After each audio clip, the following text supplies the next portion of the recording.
Hi, First Period. It's Miss Mac. I'm here with your final preview for the last two chapters of Mice and Men, chapters 5 and 6. I warn you now, there are spoilers in this preview. So if you don't want to know what happens, don't listen to this and be careful going through the slides. I'm going to share my screen with you so you've been warned. Are we ready? I'm ready. So again, chapter 5 and 6 are pretty short. That's why you have two chapters this week. And here we go. All right, I'm going to go over the whole book real quick. And this is all in your slides for the week. So again, chapter 2, we meet George and Lenny, and they're camping a little ways out from the ranch by this little creek or a pond in the brush. And we get to know their characters and we learn about their dream for the first time. They want to own their little ranch on the land. And then in chapter 2, we meet a lot of the other characters. We first see Curly kind of go after Lenny, and then we again have Lenny and George trying to work money or earn money towards achieving their dream. And here's where our conflicts start. All right. Then we go into chapter 3, a lot of action. Lenny gets his puppy. George gives us the backstory about Lenny touching that girl's dress in weed, and she screamed while he was attacking her. Carlson shoots Candy's dog because it's old and he wants to put it out of its misery. And George and Lenny are talking about their dream, and Candy overhears them, and they include Candy because he can kick in some money, which is nice. And they kind of all want to be together. And then finally, Curly tries to fight Lenny, and Lenny just destroys his hand, and they decide to cover for Lenny and say that Curly got it caught in a machine so that Lenny doesn't get in trouble, fired.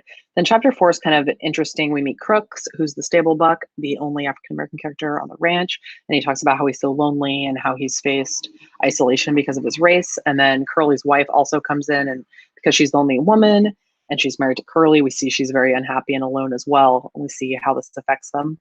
But now we go into chapter 5. So beginning of chapter 5, most of the men are outside playing horseshoes. They have tournaments. They call it a tenement in the novel. It's a tournament. You know, horseshoes, they let you toss it outside. So then we go to Lenny in the barn, and we see that Lenny has accidentally killed his new puppy, just like in the mice in chapter 1. He and the puppy are playing, and the puppy like kind of pretends to bite Lenny, and Lenny pretends to smack the puppy, and he kills it. And again, he doesn't do this on purpose, but he's just so strong. So he's so upset and guilty, but he's like, okay, it's not that bad. George is still going to let me take care of the rabbits. It's fine. Then Curly's wife comes in and she starts to talk to Lenny because she's lonely. Ooh. And we learn about her past a little bit for the first time. She's pretty young again. And we learned that before she met Curly at this dance, she met another boy, who told her that he was in pictures, which are movies, pictures. And he said, oh, you're a natural actress. I could put you in film. And she believes him. And he's like, I'm going to write you a letter as soon as I get back to Los Angeles, and you're going to be an actress. And of course, this guy is lying to her, but she doesn't know this. And the letter never comes. And she thinks that her mom has stolen it from her. And she's furious at her mom. And so she marries Curly out of revenge because she also meets Curly that night. So she's probably not very happy with her choices in general. And she's very lonely. She doesn't probably like her husband very much, to be honest. He's not a very nice guy. So she tells all this to Lenny. She spills her guts to him, and he's not really listening. And then he spills about his dream and the rabbits. And so they're kind of talking at each other, maybe not listening. But she finally says, like, why do you like rabbits? And he says, oh, I like to pet soft things. And this is kind of where they bond. And they both talk about, like, oh, sure, like petting velvet or other soft things. And then she says, like my hair is really soft. And she lets Lenny start petting her hair. And he's petting. And, you know, Lenny, he likes to pet nice things, whether it's animals or the red dress in weed. And she's like, okay, you need to stop petting me now. It's too much. And he gets spooked, and he does what Lenny does when he's confused and scared. He grabs onto her, and he ends up breaking her neck. I included movie clips if you want to watch. Again, it's an accident. He's trying to get her to be quiet, but it happens. So then he's like, oh no, I really did a bad thing now. And he runs off and he hides in the brush, the same spot in chapter 1 where he and George were camping. A little after this, Candy walks into the barn to find Lenny, and he finds Curly's wife dead. He thinks she's sleeping at first. He calls George because they know Lenny did it. And George immediately knows it was Lenny.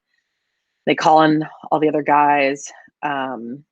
George tells Candy to like give him a second, and George runs to do something that we don't see immediately. And then Candy calls another all the other guys to see, and Curly is furious that his wife is dead. He knows it's Lenny. He's so angry at Lenny already for beating him up and breaking his hand. So he's like, I'm going to kill Lenny. And he gets his gun and he rallies all the guys to go find Lenny and shoot Lenny. And then George shows up like he didn't know what was happening. And they all go off to try to find Lenny, even though George tries to kind of say like, hey guys, he did it accidentally. Maybe we don't have to shoot him. And Curly's like, no, he's not going to jail. Like, we're killing him now. So then we go to chapter 6. And the beginning of chapter 6 is Lenny back at the place where they were camping in chapter 1, where George told him to hide if he got in trouble. So he at least remembered that. And we see Lenny overcome with guilt. He's so upset about what he's done and how he's let George down and he's done a bad thing.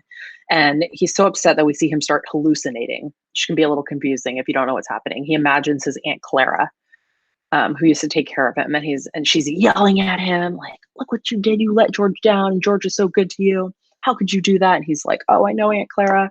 And then he gets even like more kind of into his hallucination, and Aunt Clara turns into a giant rabbit, his favorite thing, and the rabbit starts yelling at him like, you can't take care of any rabbits, like you're no good. And Lenny is just beating himself up. He's so upset. And then George comes and finds him. Obviously George knows where he's hiding. He told him to hide there. And Lenny says, oh, George, I'm so sorry. I thought you were mad at me. And George says, no, I'm not mad at you. I was never mad. It's okay. And Lenny says, tell me about the dream, George. So George says, okay, Lenny, like look over there away. And he starts to tell him about the dream again. And as he's telling about the dream, we see that George pulls out the gun. And this makes sense earlier when Carlson is mentioned in chapter 5 that he's lost his Luger, which is a pistol. And now we see that George had taken it. And while he's telling Lenny about the dream for the last time, he shoots Lenny in the back of the head. And we heard the men, Curly and the other men, coming closer and closer to find Lenny. So George shoots him right before all the other men find Lenny. And then they find him dead. And it's kind of a weird moment too, because Curly's kind of mad that he didn't get to do it. But Slim kind of knows what George did and why George did it. And that's one of your questions. Why did George do this? Why didn't he take a different route or make a different choice? And Slim kind of says like, you know what, George, you had to do it. And the final sentence of the book is, I think it's Carlson looking and saying like, what's eating at those guys? Like, what's wrong with them? Why are they so upset? Because except for George, Lenny, and Slim and Candy, really, who had this dream that they were sharing or kind of understood what it meant to have a friend to go around with, not to be alone. They all kind of understood George and Lenny's relationship and how important it was, but a lot of the other characters like Carlson do not. So it's a really sad book. I know it's always a bummer to read this with my students in May, but it's a great classic book. So I hope you enjoy it. And there'll be some extra credit next week. Get your classwork done. And I hope you guys have a great week. Let me know if you are confused about anything. Office hours are Tuesday and Thursday. Take care, guys. Bye.